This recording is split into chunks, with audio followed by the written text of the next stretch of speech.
travel department right now at Low Cost Airlines. 800-452-1075. 800-452-1075. That's 800-452-1075.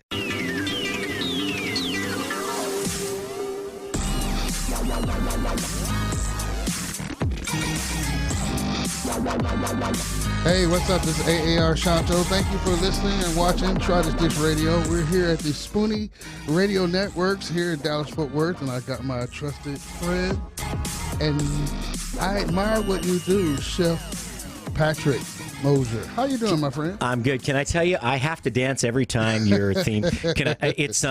So, you know, I grew up in the 80s and, 70s, mid to late 70s. I was born in 67, so mid to late 70s, into the 80s, into the 90s, just prior to 2000. That was like my music years, and I spent a good deal of that time in Germany. Oh. And so the techno house kind of stuff. Absolutely. But that's even better because the beat is deep and it's rich, and I don't know where you found that, but man, thank you. Believe it or not, I found that one out of all the records and stuff that I have from my DJ days. I actually found it on YouTube. I've got the unlicensed stuff on YouTube is pretty good, isn't it? Yeah, they got some pretty good stuff, but yeah, that's where I found it from is YouTube. So we got a great guest coming on today. And who would that be today? And his name is Lee Roman Sr., and he has started, he's based here in Texas, and he has a product line called Cajun Lee Spice Blend. And we've had him on the show before, and I actually like the season. It's pretty good. So you see me looking around. Where's the bottle you have at home? Because I know you got one. Actually, I used it up a long time ago. We were talking yesterday on the phone, and I was like, I need to get some more stuff. It's absolutely good. Well, you know what? I think his call just came in, so hold on just one sec. All right, my friend. So, yeah, we're going to have a really good day. Lee, you there? I'm here. Hey, how you doing? Right on time. Oh, absolutely. Well, thank you for coming in, and we're looking forward to talking with you about your spice blends and some new products you have going.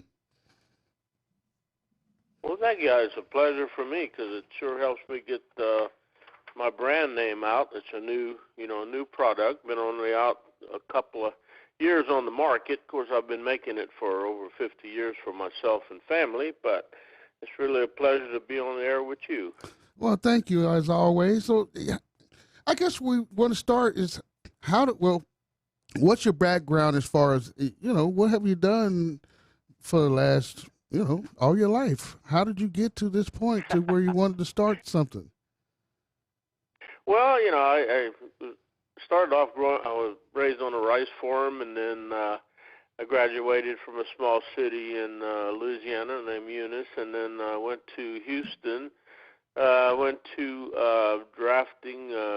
architectural drafting school, and then I went at night for a while for electronics, and I worked construction for a while. Then I went to work for a company called Ridgeways, and what we did was we supplied everything to architects, engineers, and builders, and started from a blue line to somebody goes to build a building to the the board, the stool, and the table to draw it on, and drawing instrument and everything. And I stayed with that company for 41 years. Wow. And traveled different parts of the U.S. I was when I came to San Antonio, which I live now in Bulverde, which is a little out 30 miles out of San Antonio, and I was in charge of the East Coast, and my wife's parents were getting old here in San Antonio, so she wanted to move, so I decided I would make a move and come down here.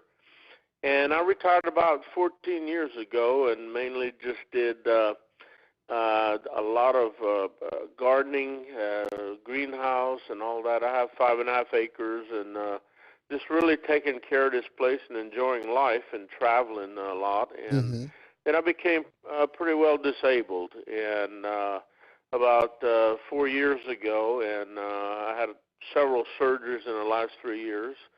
And I was sitting around one day, and everyone's always told me when they taste my cooking, they say, "Man, what you put on that?" And and I'd give them a little bottle of it or something, and they say, you ought to sell it. And I was sitting down one day watching TV, and I said, you know what?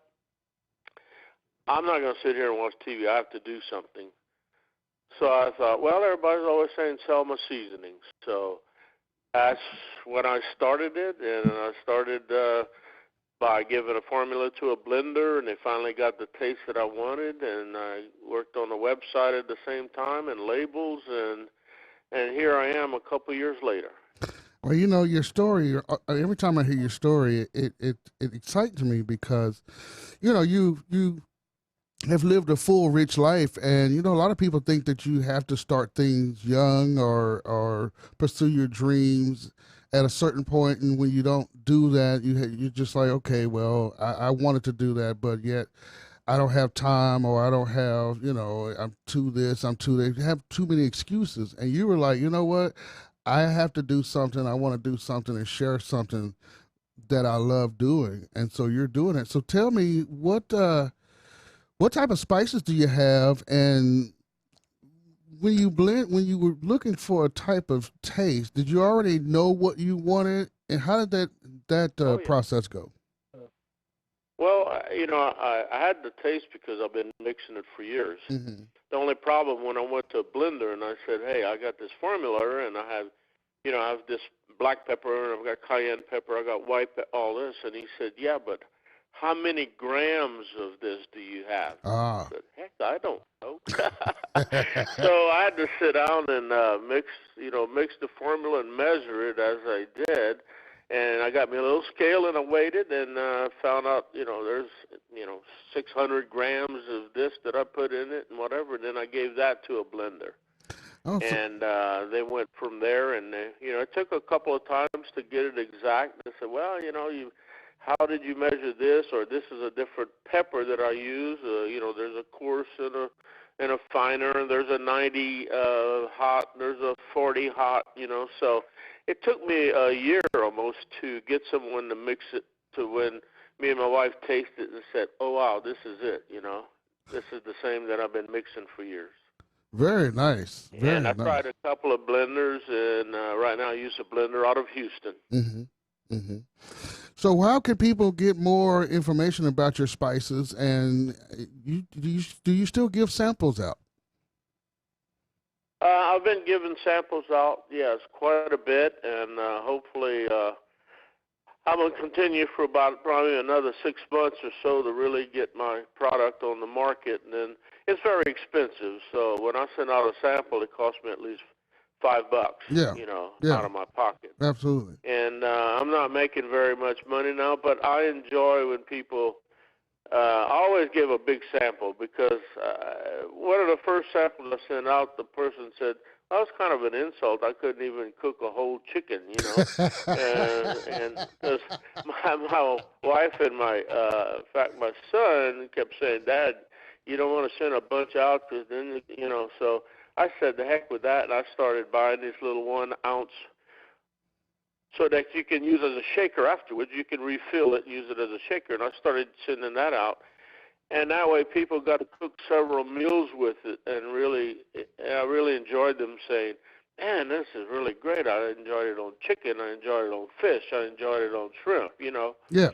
And so I sent out some pretty, right now I sent out a 3-pack sample. It's an ounce bottle, and they're little shakers, and it's the rib rub and the brisket rub and the all-purpose seasoning, which is the one I first came out, which was the Cajun Lee Spice Blend. Mm-hmm. Mm-hmm. But I do send out samples. They go to, Cajun Lee Seasoning at yahoo.com. Okay. They can leave you a message and say, I'd like a free sample. Leave their address, and I will send them a free sample. No postage, no requirements, anything. Just ask for it, and you'll get it. And I would urge anybody that's listening and watching, you need to get some of this spice. I've cooked. He sent me some, and I'm telling you, I think all of it was gone within a month. I mean, I put it on everything. I absolutely love it. I'm going to get you some more for sure, Sean. That's for sure. I will get you some more. Well, thank you. Thank you so much. And my new product is is a boil, and you know, I was brought up on a rice farm, so we had a lot of crawfish, and 10 miles away we had the Gulf of Mexico, which we had crabs and shrimp. So we did that a lot as a kid, but as I got away from Louisiana and stuff, I didn't do a lot of boils. So a lot of people have been asking me about a shrimp boil and a crawfish boil, and I started back to really questioning my older siblings and saying, you know, we used to go to Hollow Beach and all night long put this big black pot out, and we would cook. And do you remember what Dad used to put in it? And I started working it that way, and I finally got it to where, I mean, this is there's not cheap ingredients in there, and it's not filled with cheap salt. It's got some really good products in it. I mean, it's got the garlic and the pepper and the onion and the cloves and the lemon flavor, and you know, it's really. I had a birthday not too long ago, 75 years old, and my wife invited a lot of my old friends, even that I graduated from Louisiana. Wow! And I had a friend cook a big batch of shrimp. And he used my seasoning, and everybody just went crazy over it. I mean, it was kind of like the first introduction to a bunch of people. You know, there was 50 people here, and everybody just kept coming for more, you know. So I'm just starting to package it now. It's on my website, www.cajunlee.com. And I'm anxious to start getting it out and hear people say, man, that's the best crawfish I ever ate. Yeah, I'm going to have to get some of that myself. I've only done one. I will get you some. Absolutely. Thank you. I've only done one boil, and it's something that I'm kind of new to it. And I know, you know, I did it in the kitchen. I didn't really we don't have any beaches up here at DFW, unfortunately. I guess we do, but. Hey, when there's enough rain here, you know what? We got the lovely Mojo River right behind us overlooking downtown Fort Worth. I'm telling you, you could surf in that canal back there. Well, I didn't even know there was a canal back there, so I definitely would have to stay in the front of the building. That's not going to work for me. How many snakes do you see back there? You know, Sean, when people think of a crawfish boil or shrimp boil, they think about a 25-gallon pot outside with a flamer and all this. But I mean, me and my wife are alone right now. I'm in 75, and she's close to 60, and what we do is we take a small pot on the stove, and we put a little seasoning in it. We boil it right here on the stove and sit down and with our corn. We get a little corn and potato.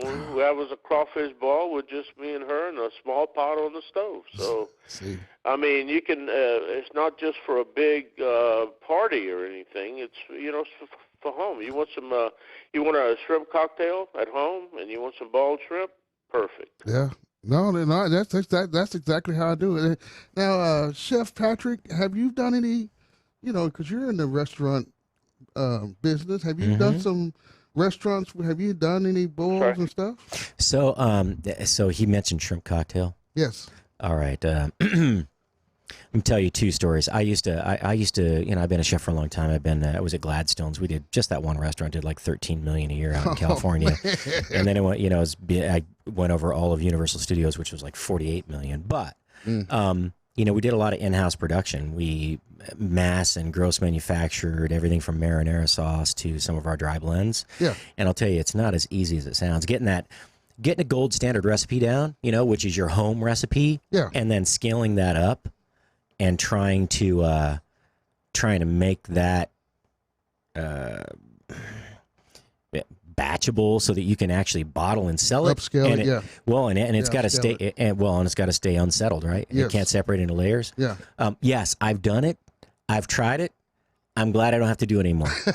I mean, I still look. I've used Zatarain's Pro Boil. I lived in Houston for a long time. Mm-hmm. But I'm telling you, Louisiana boys got the lock on the best boils.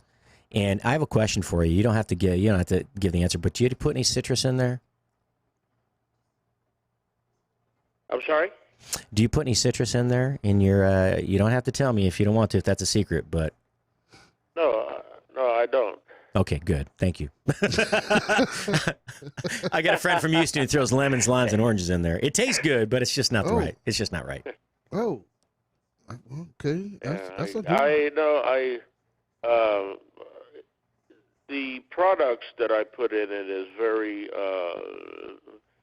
premium products, and I think that's the difference. And I quit using. I just hated using the boils that you buy at the grocery store, and I won't name any, but it was just salt, and it didn't have any taste to it. And this has really good flavor with a minimum salt. And I had a few people say it's not salty enough. Well, people are getting away from the salt right now. Yeah. And I say, if 90% don't like a lot of salt, 10% does, well, I like it low salt, so I'm going to sell to the 90. And if the other one, just add some salt. You got a salt bottle right there on the side. You put the season, add salt to it. Now you got the salt and the taste. This ain't a French restaurant where we take the salt and pepper off the table, right? Yeah, it's like people say, well, it's too hot. Well, don't put too much. If you got red pepper and you just keep putting it on there, it's going to get hot. If you put a little bit to your taste, and then it's okay. But when they first hear Cajun, they go, "Oh, I can't eat Cajun food. It's too hot." So I do. Really, you can't eat black pepper? Yeah, sure, but don't put too much. It won't be hot. I do have a question, a cultural question more than anything. As a young man growing up in upstate New York, we had, our family had we went to Old Orchard Beach, Maine, and to the coast many times a year. I have a little bit trouble understanding you. Oh, I'm sorry. I have a hearing impairment. No. Let me turn my volume up. There you go. So as a young man, I grew up in north of the Manson-Nixon line up there in upstate New York, right? And we would go to the coast, Maine, Massachusetts, wherever it happened to be, but typically Maine. And only one person lobster.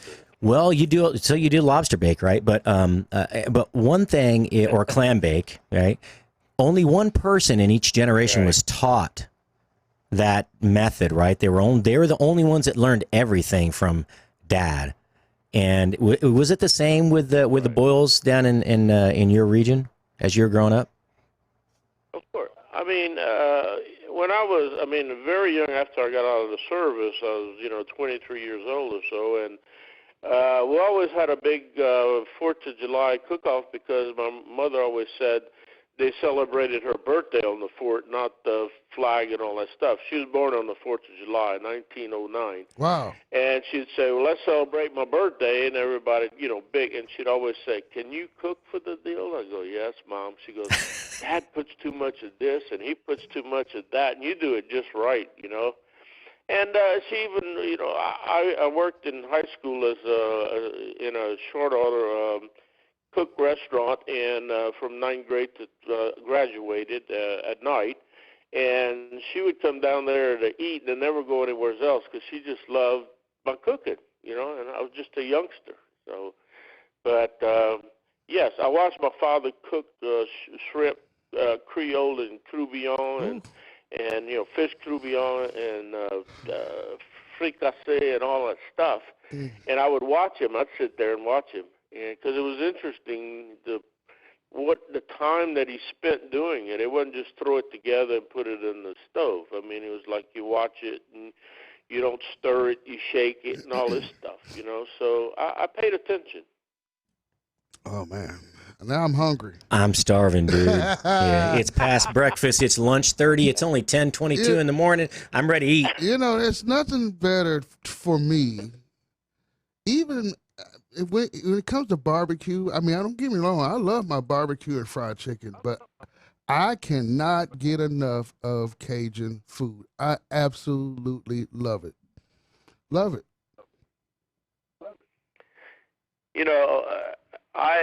Everyone always says, hey, you got to try this new Cajun restaurant in San Antonio, and I go, okay, And finally I'll go down there and they go, what'd you think? Well, it was all right, But everybody thinks that Cajun food is only shrimp Creole, or shrimp on the crawfish etouffee.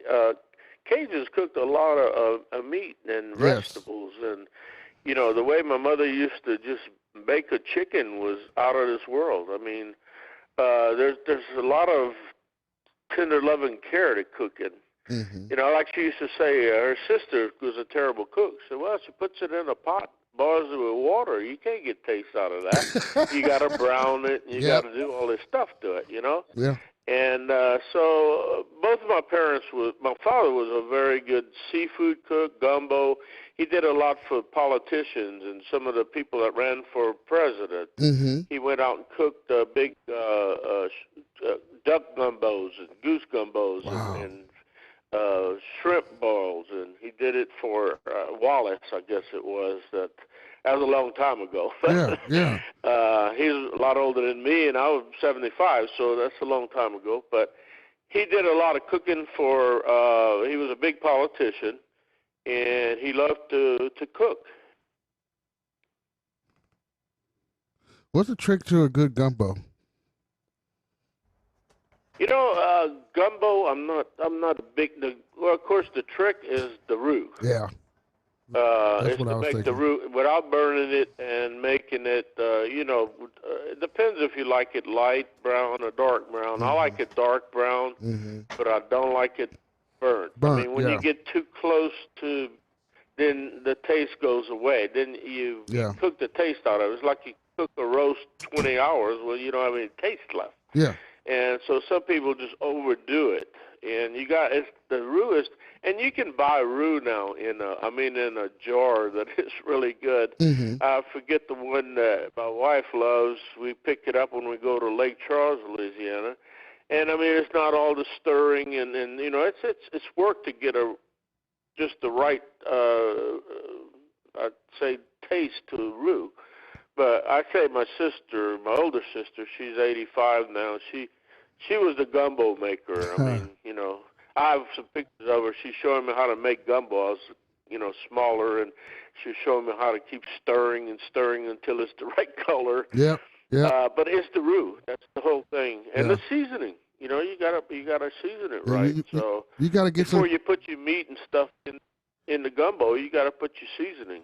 You got to get some Cajun Lee seasoning. That's what you need to throw in there. So we're fixing to Old Spice, yeah. Yeah, we're fixing to take a really quick break in about 2 minutes. So on the other side, I want to talk about some of your other seasonings and how which ones, what they do. The brisket rub, the rib rub, and talk a little bit about that. Again, how can people connect with you and see your products online? At www.cajunlee.com. Cajun Lee. And I, real quickly, I started a internet radio network, and I actually run your commercials. You remember I made commercials for our show when we were at the old place, and I actually run your commercials almost daily. Why are we not running that over here, man? I'll send you we need to bring it over here. Okay, I'll send you. I need some fresh material. I don't think. Well, I've seen some a year or so back, but I haven't seen any in a while. But yeah, the network is kind of separate. I haven't really talked too much about it. It's actually growing pretty good. It's almost getting out of hand, to be quite honest with you. I spend, I do the radio show. I work a full-time job. I do the network. That's become a full-time job. Now I've just added another business, and I do Uber. I don't even know when I sleep half the time. When you have Uber and Lyft on your phone at the same time, then you can start. Oh no! I can't do both at the same time. These guys that do that, I don't get it. It's this food business, man. I'll tell you, we weren't all as smart as our gentleman caller here, so we didn't have that 35-year career to bolster ourselves up on. And I'm just teasing. My thing getting to work is the hardest because of the traffic. I get out of bed, and about 20 feet from my bed is my little workstation. See? And no traffic, no red lights. That's the way to do it. I feel for you. That's the way to do it. All right, well, we're fixing I did it. Okay. Okay. I will be here. All right, we're taking a really quick break right here on Try This Dish Radio. If you're watching us on Facebook Live, thank you so much. We're here at Spoony Radio, and we shall return right after these messages.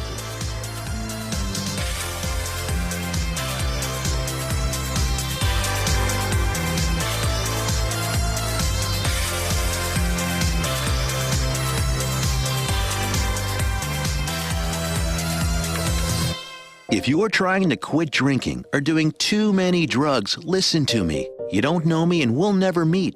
I had a problem like you once. I drank and used to party a little too much till it got out of control and almost ruined my life.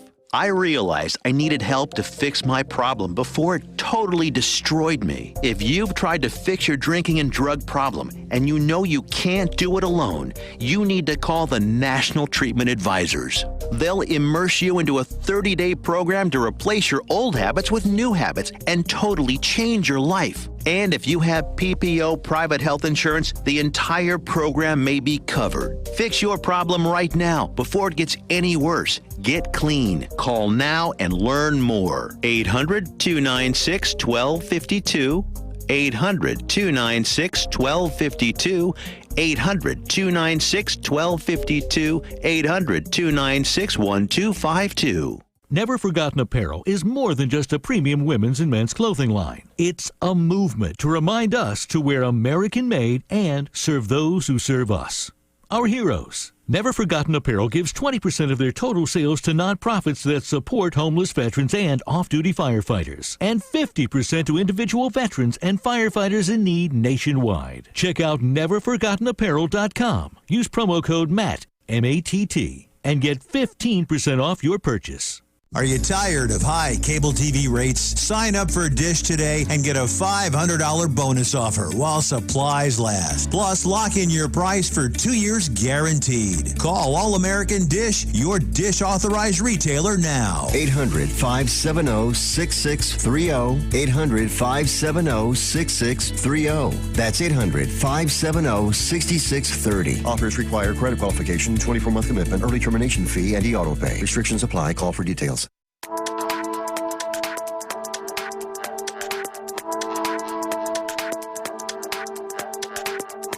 Welcome back to Try This Dish Radio. I am AAR Shanto, and we're talking to Mr. Lee Roman Sr. He is known as Cajun Lee, and he has a Cajun Lee spice blend that is off the chart. You have got to check that out.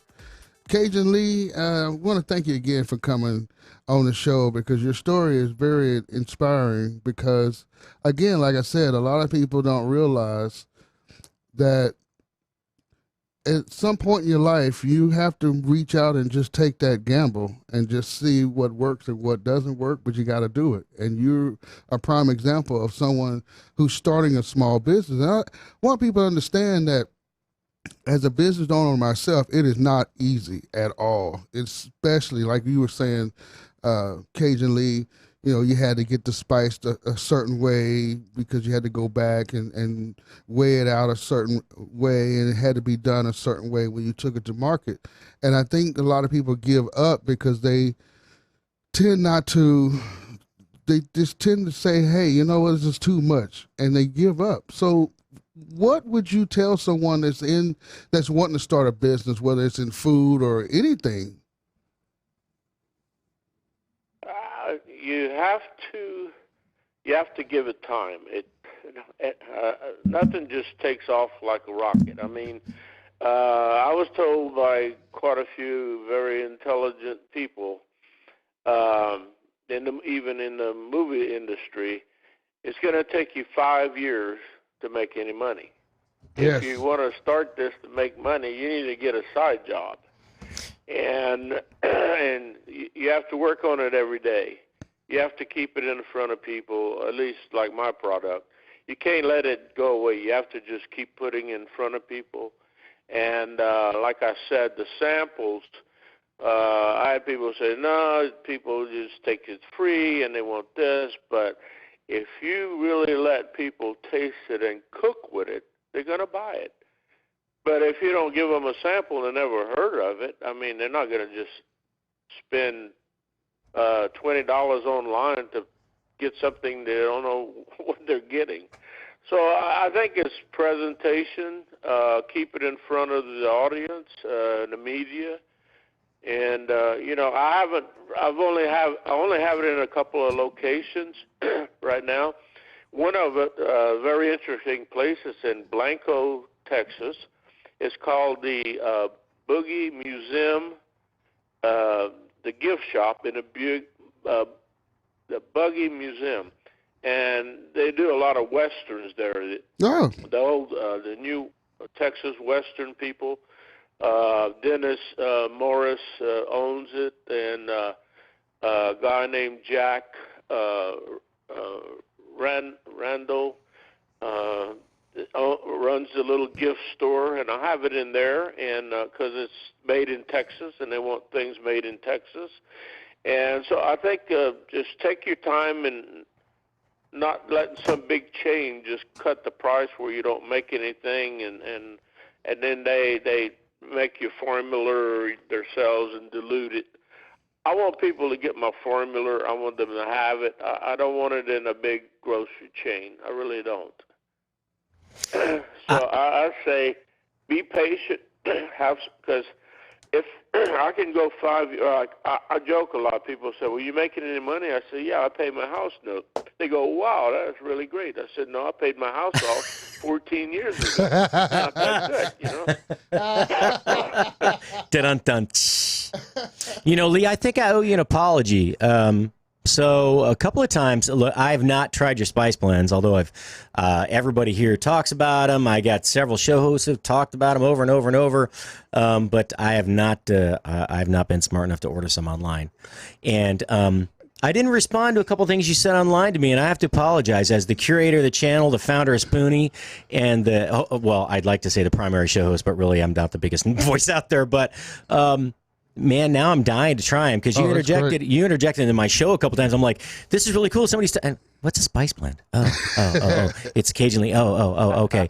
And now I'm putting all the pieces together. Right. I've been overworked and underpaid for a very long time, but I think it's time. We highlight them. As a matter of fact, if I can get some product, I'll order some. We'll cook with it here within the next 7 days. And if you want to just try the sample, like I said, go to Cajun Lee Seasoning at yahoo.com, and I will send you free samples, sir. Really, I feel pretty. Okay, I'm honored, and but yeah, I'll talk to you offline. I'll talk to you offline after the show.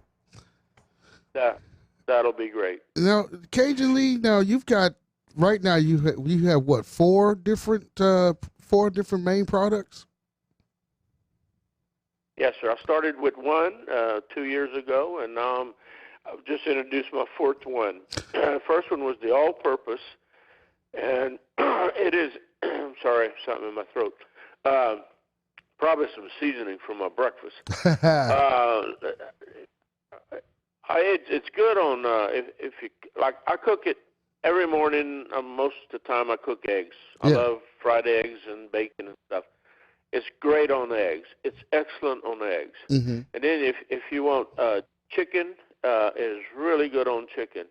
And if you're going to cook fish, fried fish, or grilled on the grill, grill fish with you leave the scale on it, and you just grill it into a little butter and garlic and a little Cajun Lee on it. Awesome. Mm. I mean, so the all-purpose is really good. It's good to make a soup. You use it as a salt and pepper, except you have it instead of in 4 bottles, you have it in 1 bottle, and you put 1 teaspoon instead of quarter. Yeah. So it's good for just about anything. Now the rib rub it's good delicious on ribs and on pork chops. Ooh. And not too much too much more than I use the rib rub for. And some people use it on smoking roast or like a pork roast or something like that. It's really good. Mm-hmm. And the brisket rub is really outstanding, and it's good on about everything. Chicken, you cook chicken on a grill or anything, and you put the brisket rub on the chicken, and you put, if you like a little more spice, a little heat to it, and you sprinkle a little bit of the all-purpose Cajun Lee, and it just, that blend just is really great. Yes. So I mean, it's good on anything that you want to cook on a grill. You know, I do my fajitas with it, beef and chicken fajitas. Season it with the all-purpose and a little bit of the brisket rub. Mm-hmm. And but then now I've got the boil, and it's going to be good on just any seafood boil that you want to do. I mean, crab. I put on there. I have crab and shrimp and crawfish listed, but I mean, if you want to have a boil of clams or whatever, I'm sure it's good. I've never tried it, but on those three items, it's really great. So basically you have a spice blend for each type of meat or each type of way that you want to cook. Am I correct? Yes, sir. Oh, that's just great. That's just great. Now I've got a couple of questions to ask you as far as, you know, we were talking about cooking gumbo. Do you have any tips out there for people wanting to kind of dip their toe into Cajun cooking if they haven't never really done it? You know, I always urge people to cook stuff that you've never cooked, just to kind of get a feel. But do you have any tips for people out there that are wanting to learn how to cook authentic Cajun food? Well, you know, we brought up on the farm. We had our own chickens and ducks and everything, and I love to cook.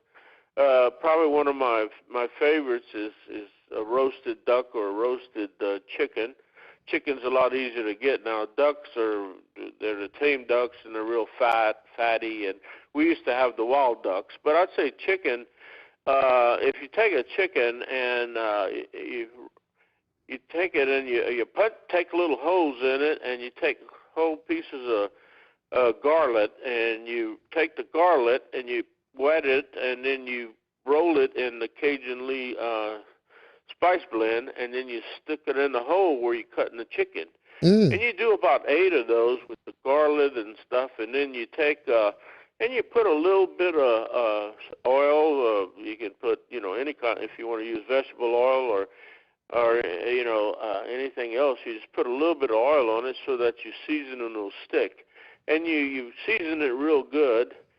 And I usually wrap it in just wax paper. I don't like in tin foil and stuff like that. But I'll wrap it in wax paper for a couple hours like that and just let it sit. And then I turn my heat on in the oven about 400, and I'll let it covered for about an hour, maybe an hour and 15 minutes, and then I'll take it and turn it over, and I'll put it back in at 350 for about 2 hours. Well, 350 for an hour, and then so I'll put it back in at about 200 for another hour. Wow. So it's kind of like an hour. Yeah. And the last two at 200, it really.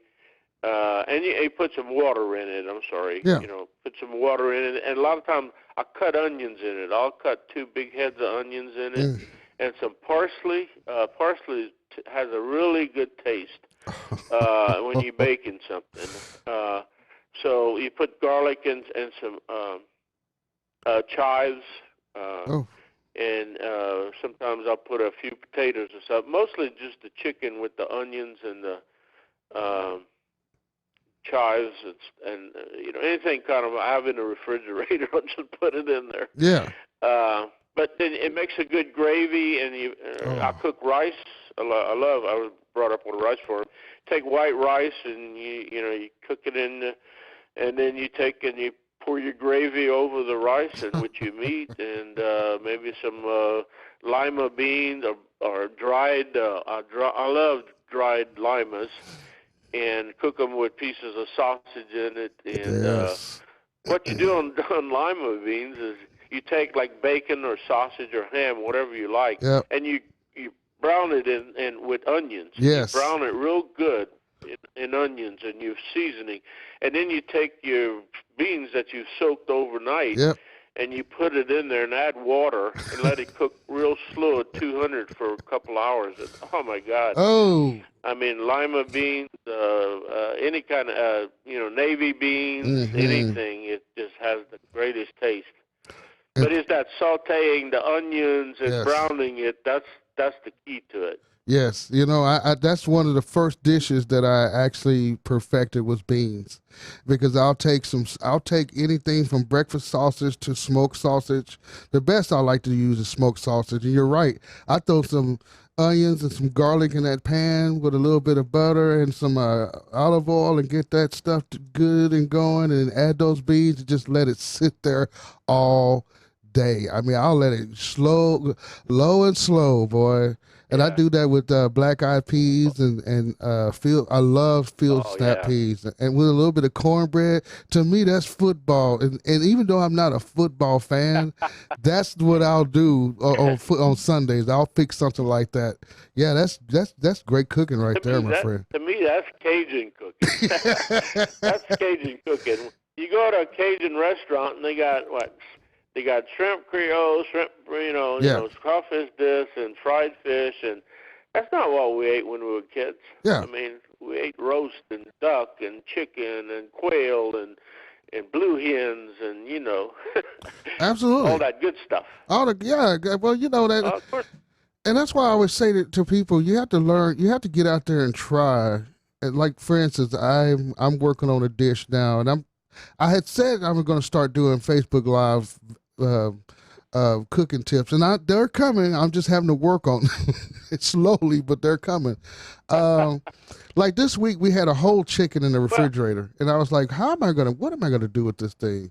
And so I made a chicken and rice dish. It's actually pretty good. I was really shocked because I can finally cook pasta, but my rice cooking ain't that great. Well, my wife uses a rice cooker. Yeah. Of course, my mother always used it was probably a 2-gallon pot, cooked rice there almost every day. Yeah. I had 4 brothers and 2 sisters, and a big pot of rice like that would last, one day. One the day. Next day she's cooking another pot of rice, But we always kept a 200-pound sack of rice in a big container. Mm-hmm. That's what we bought 200 pounds out of. Well, my father used to get 200 pounds ground for himself to bring home when he brought the rice to the gin. So. Mm-hmm. We always had about 200 pounds of white rice around. So we ate rice for breakfast, rice and with soft eggs over it, with some sausage on the side, and biscuits with the rice. And everybody says bread with rice, and it's, heck yeah. That's like potato salad with gumbo. I mean, everybody has potato salad with gumbo. I have done that. I have had potato salad with gumbo. And it's funny you mentioned the 200-pound rice. My wife is from the Philippines, so we have it's a 100-pound bag of rice in my pantry right now. And they eat rice every day. And if they don't have rice, they get depressed. It's the craziest thing I've ever seen. I mean, I like rice, but I mean, it's something they have to have. And so you grew up on a rice farm, so I can relate to having to have rice every day. I get it. Yeah. Well, I'm kind of off rice right now. I'm dieting to be approved for knee replacement right now, and they said I had to lose 35 pounds before they would have surgery on my leg, and my knee. I can barely walk right now. So I'm anxious to get that done. So I cut the rice and the potatoes and the bread and all this for right now. But as soon as I get a surgery, I'm gonna go dive right back into it. I definitely understand that. But it's funny talking about lima beans and stuff like that. And I think a lot of people, at least our generation and your generation, definitely learned how to cook with what you had. Now you can go to the grocery store and just kind of get whatever. But I remember when I was growing up, you mentioned like we would eat roast and duck and stuff. We didn't eat meat. We rarely ate meat during the week. It usually was a Sunday, and it was kind of a big meal. You remember those days? No, because my mother would cook big meals for the guys out in the field, and she'd put them in little pots and bring them out in the field and feed them. So every day, almost every day except the weekend, on Sunday she would, and Saturday she would cook big meals. So we always had roast and gravy and liver and gravy and. He was one of them kids. We wanted to go to their house on Sunday and Saturday and Friday and Thursday and Wednesday. Wow. Oh, yeah. Yeah, my mother her name was Bertha, and everybody said, "Oh, Aunt Bertha, she can cook the best food." That was my aunt's name. That was my mother's sister's name, was Bertha. What was your mom's specialty? She was, what's the thing? Specialty, to me, the best thing she'd cook for me is either smothered sausage, smoked with probably, I would say, you smoke it with pecan wood, and you do the garlic, onion garlic smoked, half beef, half pork, and you take it and you smother it in a pot, cut it up in pieces, and you put a little oil in the bottom of it, and you just let it start cooking until it's almost burning. I mean, you keep turning it, it gets really brown, and you pour some water in it, and that gravy, that brown gravy just comes out. Much, right? And then you chop a couple of onions and put it in there. God, and then you let it cook for a couple hours real slow. And then you put that over rice. And she used to cook that for me and duck. Baked duck. That was the two best things. Ooh, duck. Wow. Duck is one of my favorite, but I'm telling you what, are you coming up to Dallas soon, Dallas-Fort Worth area, anywhere? Could we, you could stay right here at the studios, man. You can bring a plate, please. Oh, my goodness. I got a Dutch oven and a grill downstairs, and I got whatever. I mean, we can fake the rest and build a fire if we need to. Wow. Yeah, baked duck. I've been trying to get healthy enough to go visit my sister in Lake Charles, and I don't even do that. But hopefully after I get this knee replacement, lose some weight, I'll be able to travel, and maybe I can do that. We need to have him come in and do some guest cooking. It's all that baked duck, man. Oh. So can you tell? Look, duck is one of my favorite. No, seriously. God. Duck is probably one of my favorite proteins. I don't care if it's wild or farm raised but I love duck. So how would your mom bake the baked duck? How would she do that? Because I grew up, having goose and all that other stuff. But how I explained to do the chicken? Yes. She did the tongue the same tongue. I'm thinking about beef tongue now. That was great.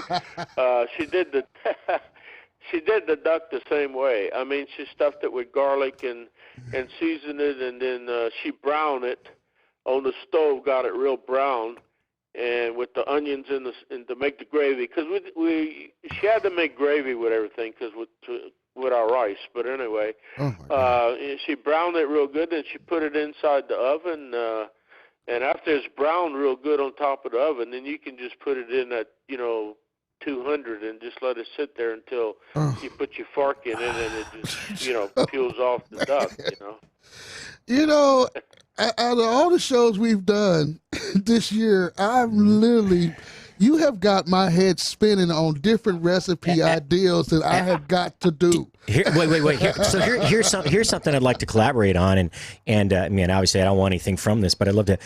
Have you ever recorded these recipes, put together a cookbook, a family cookbook? Yes. Because if you have not, we need to do that. I have not. I'm telling you what, man. I have not. I've been a chef for 32 years, and there's not a single thing you've mentioned today which did not make me drool, and that's rare. Yeah. Yes. I mean, I'm not a chef in any way. I'm really not. And the recipes always went a pinch here and a pinch there, and just kind of what size the chicken was is how much I put seasoning. So everything just depends on, you look at it and use common sense. To me, But as far as the recipe book, when I first got started a couple of years ago, and I had a marketing person help me, and they were saying, "Oh, you got to put a recipe book together. You got to put a recipe." And my wife was going to help me do it, and I just never did it because I just don't have the measurements. I mean, and the times. I throw it on there, and I keep checking it. When it's cooked, it's cooked. You cook it, and I'll record, baby, and I will not walk away with anything that no, I'm serious. So I've been recording recipes for a very long time, starting with my family and other people's families. And one of the things I really love are recipes that have stood the test of time. Yeah. And, there's a pinch of here, a dash of there. But the thing is, if you actually record it, that people can follow closely. They don't tell you, look, you can always leave one secret ingredient out, right? Like chefs do. But really, home cooking is typically the most flavorful because it's made with love. Yes. It's not made for service. It's not made for money. It's not made for time. It's made with love. And not that we chefs don't, take our service to our diners, more to heart than anything else in the world. And we forsake our families many times for it. But when a mother is cooking or a grandmother's cooking for a child or a grandbaby or their loved ones, there's nothing that matters more than that smile at the table. And it's funny you say that, and it's true because my daughter, when she was growing up, and I had her on the weekends, that was our thing. I would cook her eggs and bacon for breakfast, and then I would have something. I don't know. I'd make some kind of goulash. I didn't cook the way I cooked. Then I didn't cook. I started cooking at a different level here recently, and now she's beginning to start cooking things. And I mean, the food looks very good. She even started baking, which is not. I don't bake very well. Even though my grandmother, my mother, they do breads, they do cakes. I'm a meat type of guy. I like to get in there and play with food. It's funny, Cajun Lee, you have recipes on your website. Definitely. And matter of fact, you made one for me. Yeah. Yes, sir. Like I said, the ones on my website are basically, I've made them for the website. As I go, I'm trying to make a few of them. Mm-hmm. But I don't have like a book of recipes. I mean, right now I'm putting together a recipe to make boudin. I don't know if you know what boudin is. Yes, we do. Boudin balls. I don't, you give that to me raw, I'll eat it. Not really, but yeah, boudin's one of my favorites. There's a meat market in Haines, Texas, little small town, maybe 50 miles, 70 miles west of San Antonio. There's a meat market there, and there's a lady there. She was from Shreveport, Louisiana, and she got hold of me. She wants to start making boudin, and so I'm working my family recipe. My mother used to make several hundred pounds of boudin. When we moved to the city, I was a teenager. I was in high school, and we were pretty poor, and she used to make boudin for this grocery store, meat market down the street. She would get up at midnight or whatever and go down there and make several hundred pounds of boudin. And after a few months of doing this, people was hearing about it all over Eunice, Louisiana, which is a small town, but by noon they were sold out. Wow. I mean, people were lining up to buy the boudin. Okay. We need to record these recipes now. If just for your family's sake. Because, it gets diluted generation by generation. Yeah. I'm so hungry right now. I'm willing to make the drive. My grandson loves boudin, and what he does now is he takes the boudin and he takes the Cajun Lee seasoning, the allspice, and he'll dab it on the end, take a bite, then he'll dab a little more, take a bite. He says, "That's the best boudin I ever had." Well, they make real good boudin in Eunice, Louisiana, a place called the Sausage something. And I have a friend, he just brought me over 30 pounds of it for my birthday. He came over. And so I always keep a little bit in the freezer because my son and my grandkids just love boudin. Absolutely. They took off the old block. By the way, I have a great grandson right now. So well, congratulations. I have a great grandson, and yeah, my grandson had a son, and they live about 9 miles from here, and it's just wonderful. Well, congratulations. How can people contact you? We got a little over a minute left. www.cajunlee.com, or you can go to CajunLeeSeasoning@yahoo.com. Either one of them, leave me a message. If you're interested in the recipe, just like you asked me the recipe for the loin, right? Yes, Pork loin? Yes. And I wrote it down, had my wife help me with the spelling and stuff, because, I didn't go to college, but and I'm terrible at spelling, so she helps me out on that. But I made it up for you, and I hope you tried it. I think you did, and you said it was good. Yeah, I actually made a video of it. Hey, was that Lejeune Kermit Sausage Kitchen that you're talking about? Lejeune Kermit? I got to go there. Yeah. All right, we shall see you next week for sure. That wonderful sausage and boudin.